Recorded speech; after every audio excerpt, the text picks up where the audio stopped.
TEDxTalks. Dre Baldwin, Work on Your Game, University.com. Topic of this video is you become your thoughts.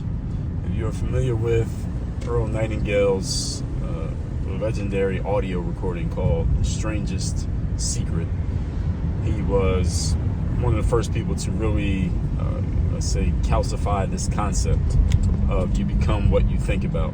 He didn't invent it. I mean, many people had talked about it before, but he became most famous for saying that in this tape. And if you haven't heard the audio called The Strangest Secret, you can look it up. Or wherever you're listening to this, look it up. You'll find it. It's available for free. It's only about 36 minutes long.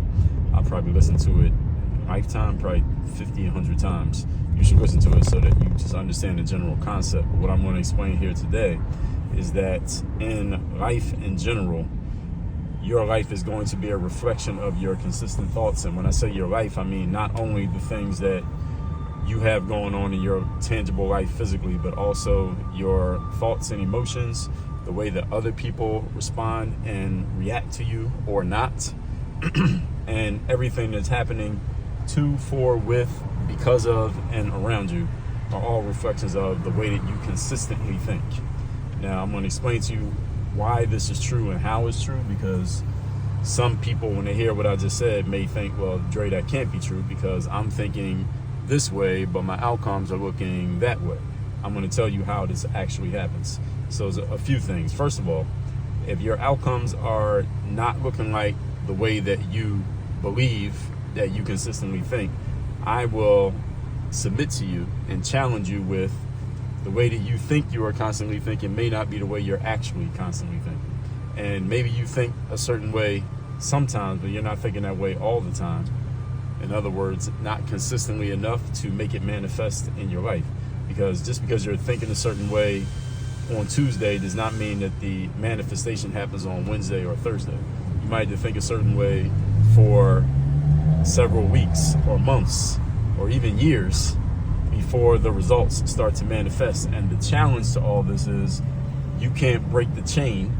You can't break the streak of thinking a certain way simply because you haven't gotten the outcome yet, because you feel like it's not quote unquote working, and then start thinking a different way and then say, well, hey, I thought that way for all this time. I didn't get the result. Now I'm getting a different result. Well, you broke the chain by having a different thought.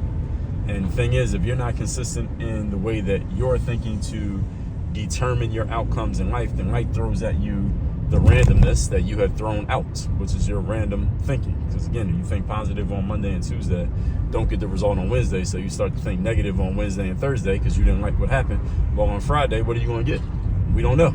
You're going to get a mix. You never know what you're going to get. It's kind of like Forrest Gump.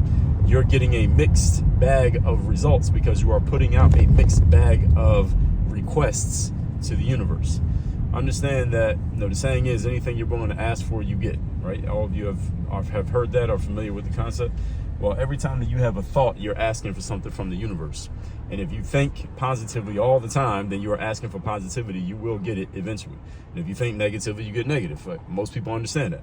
But if you're thinking positive and negative back and forth, and there's no consistency amongst it, well, then you're going to get random. This means sometimes things will go good, sometimes things will go bad. So if you feel like you're getting a lot of up and down results in your life and it's not consistent the way that you want it to be, the first place you need to start is your mindset, the way that you are thinking.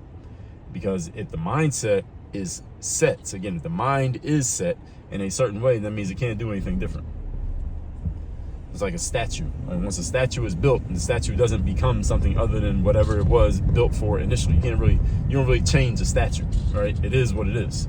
You need to look at your mindset that way once it's set the way that you want it to be. Now, if it's not the way you want it to be, don't let it get set. Don't turn that into a statue, because you don't want that to be permanent. But once you get it where it needs to be, that's how you make it and keep it permanent. We have a whole framework inside of our university called the Bulletproof Mindset that shows you exactly how to do this.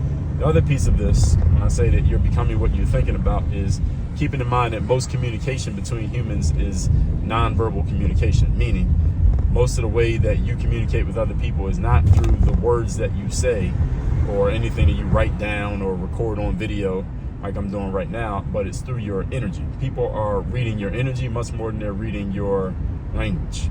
Most people focus on language when the real communication that's happening is energetic, meaning it's nonverbal communication, and people are picking up on the aura around the things you say more than they're picking up on the actual context, the words that you say. This is the reason why when you look at something like a political elections are much more popularity contests than they are contests of policy. We know it's not a contest about policy because, first of all, any politician can lie about whatever their policy is going to be. Once they get into office, they can do whatever they want because they already won, and nothing you can do about it until the next election, if they're even running again.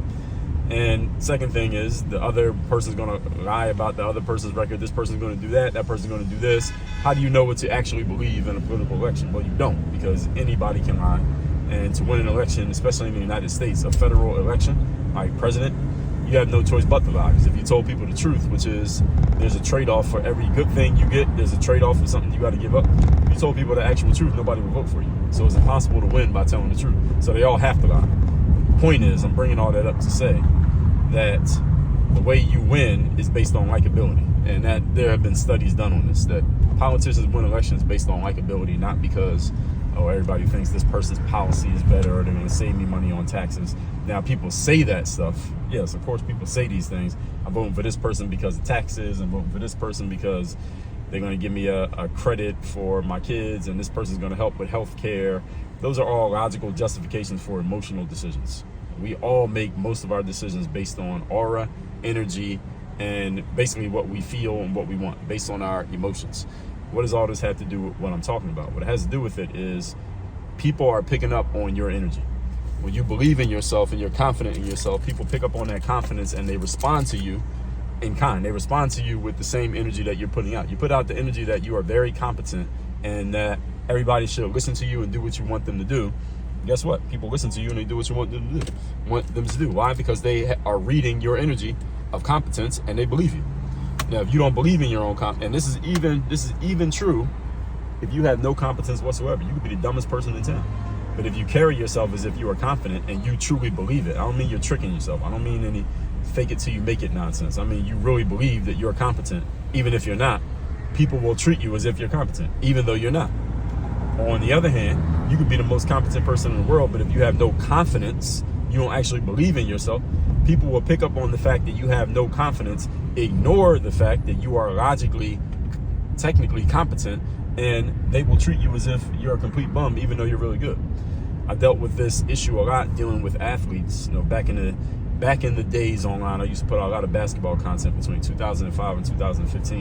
And I had a whole lot of basketball players following my material because that's the sport that I played. Now we get a lot of players come to me saying something similar to what I just explained to you. They would say, well, Dre, I have all this competence, I have all these skills in basketball, and I know how to play. However, when I'm getting in the games and it's time for me to actually do stuff, I don't have the confidence in my game, even though I have game, and therefore I'm not playing well, I'm not scoring any points, I'm not making a team, nobody's passing me the ball, nobody believes in me, and it's showing in my lack of performance. This is what happens. If you have a ton of competence and no confidence, nobody believes you. But if you have no competence and a bunch of confidence, people believe you. And this is how some of you may look at life, and I know people get frustrated with this. You're like, I know I'm better than this person, but they're getting more results than me, even though I am on a rational, logical level better than them at the things that we do. How is this? It's because their level of confidence and belief in themselves and what and how they do things is stronger than yours. That's why their results are a reflection of their confidence, not a reflection of their competence. And this is the thing that a lot of people have to get over, especially those of you who are highly skilled and you focus on developing skill and having game and all that. And listen, I focus on these things too, having skill, having game, all of that. At the same time, I understand the game. The game in life is that people are reading your energy. They're not reading your resume. Let me say that again. People are reading your energy. They are not reading your resume. What that means is your resume is all the things you're capable of, what you're good at, what you've done, your abilities, etc. You're just an objective, like the objective measures of what you're about. Most people don't really care about that as much as they say they do. Everybody says that that's what matters the most. Is that really what matters the most?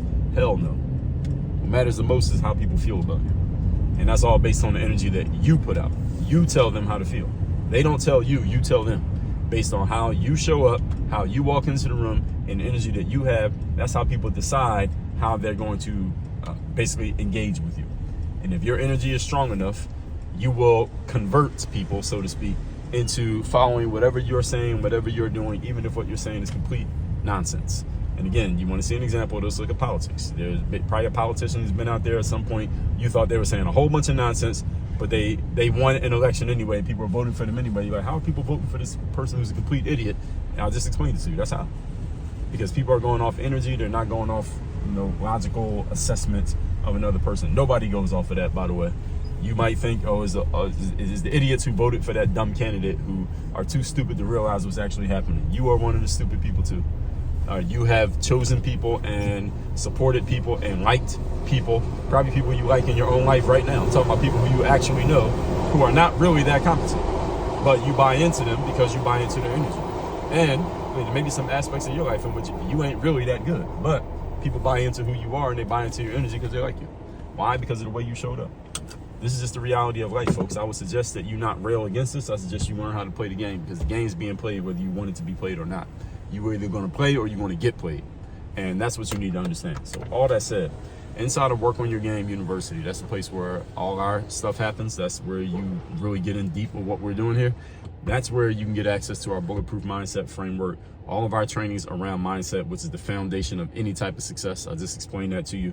And you can get access to me as your direct coach. We do coaching a lot of different ways. You can get access to me personally, one-on-one. You get access to me through our group programs. That's all at workonyourgameuniversity.com. Link is in the description to wherever you are watching us. Work on your game. Dre all day. Workonyourgameuniversity.com.